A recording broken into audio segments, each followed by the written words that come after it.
India is known as the mother of democracy and has a great tradition of democracy that goes back to thousands of years. Aligning with this, the Indian Council for Cultural Relations mega event is underway under the name of Next Generation Democracy.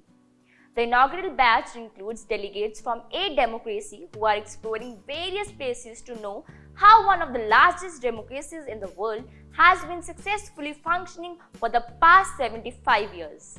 In an exclusive interview with the Bhutanese delegation, Gyeltshen and Denkar explained how India and Bhutan have been traditionally close and elaborates about India's rich democratic tradition. It's an absolute honor to be in a country that Narendra Modi ji has proudly and rightfully called the mother of democracy.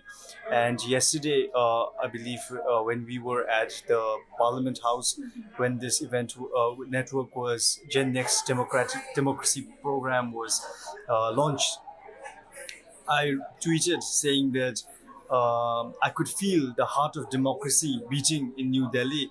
So, Bhutan and India share such important, such close relationship, and it's just an absolute honor. And we are filled with happiness being here with our fellow Indian friends, brothers, and sisters. It is a very sacred relationship. It's like two brothers. It's a brotherhood. We're neighbors, and we're very grateful. India has always been so nice to Bhutan and Bhutanese people. In fact, during the COVID time, it was India who first donated massive vaccine to India, despite India having massive population. So we're very grateful, and like it's not just politics, it's about a cultural bound, it's about economy. There's so many connection between India and Bhutan, so we definitely look up to India, and we're so happy that we're here because you all invited us. So taking this opportunity, I want to know more about India and just feel connected like how we always used to, and just like continue the legacy of this brotherhood.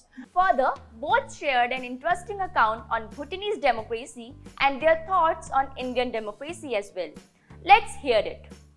The special thing about the Bhutanese democracy is in 2008, it was actually handed down from the golden throne of His Majesty the King of Bhutan. So, unlike other nations where democracy is fought for, in Bhutan, democracy was a gift from the king. So, that is a very special thing, I believe.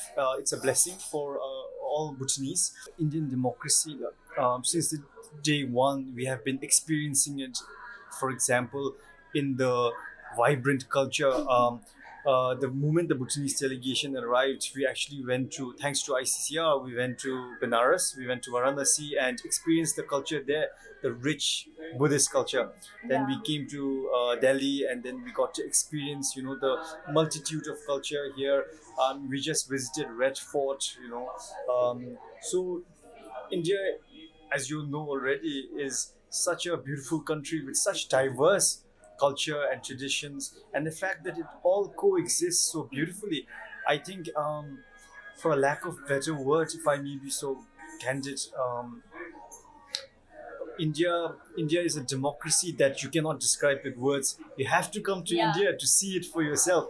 I should thank India for giving birth to democracy, and that's exactly why it's known as the mother of democracy. So, I would like to thank India for giving democracy to the world. And it's on contrary, in my country, democracy is a gift from His Majesty the throne. So, it's very different, and I feel democracy in India is a success one, and that's exactly why now so many countries are becoming a democratic country.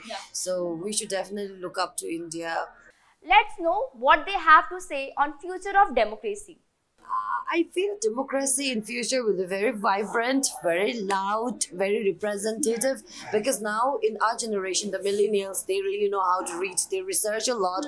They do not voice out without, not ethically knowing things. So we know what we want. So democracy is all about speaking our right. So in future, I see democracy very vibrant, very loud, and people standing out for their own right.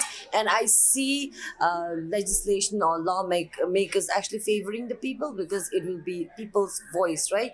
I come from a kingdom that's being led by a very young king. And with the global pandemic of COVID-19 that's destroying, health systems across the world, really, it knows no borders. When you look at catastrophes like these, you realize the importance of unity. So when it comes to the future of democracies, I think that people need to come together and really work towards achieving this.